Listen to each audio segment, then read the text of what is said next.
The uprisings in Africa in recent years and the successes in ousting Hittite and dictator heads of government has been described by some as a second wave Arab Spring.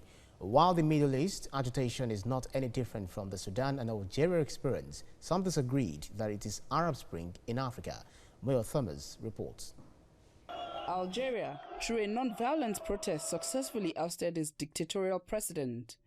In the same month, Sudan achieved a similar feat. These protests started as agitations against high living standards and degenerated into political turmoil.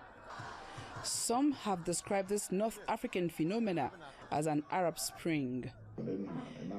These university dons break down this development and its impact on Africa and the Middle East. Is a study in human, the dynamics of the human society, that things can change at any time, that you may not always be able to predict how people react to things. Because what we're experiencing now, the past 1 decade or so, was unthinkable. Let's say about 2 decades or so ago.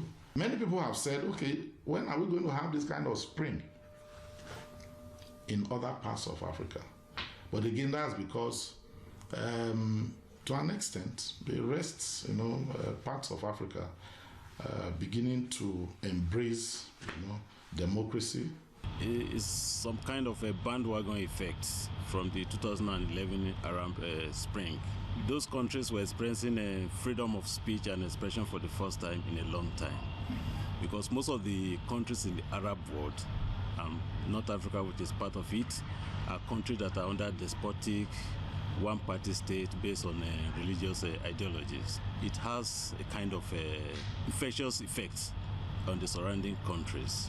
The same thing applies to what happens in Tunisia, Algeria, and as it happened lately in Sudan.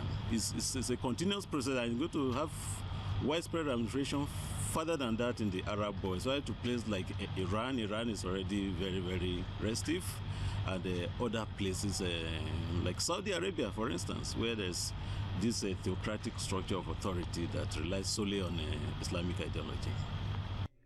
The Arab Spring did not deliver the desired impact the people of the Middle East and the North Africa agitated for.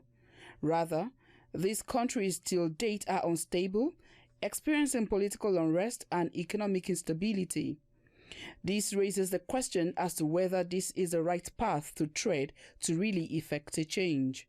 It hasn't come. It's not going to come now because the people have not been used to freedom for a long time. So they're experiencing it for the first time. And so there's the tendency for it to be to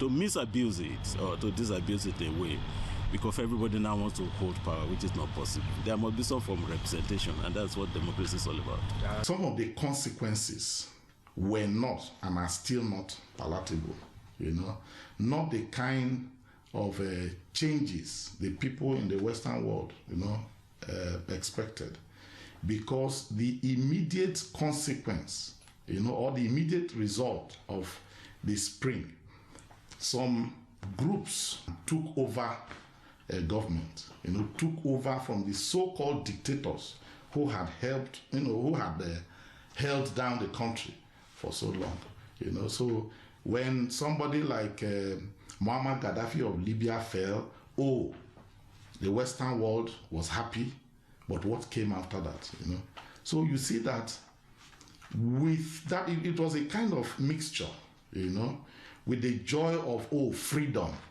Then the question now followed almost immediately. What kind of freedom? The freedom as defined by the West, or freedom as defined by the people? As much as the goals of this ongoing agitation in Algeria and Sudan are similar to the Arab Spring, some of the Sudanese protesters say their agitation should not be likened to it. They insist their clamor is not just for a change of government, but for a total economic and social reform. Moya Thomas, TVC News, Abuja.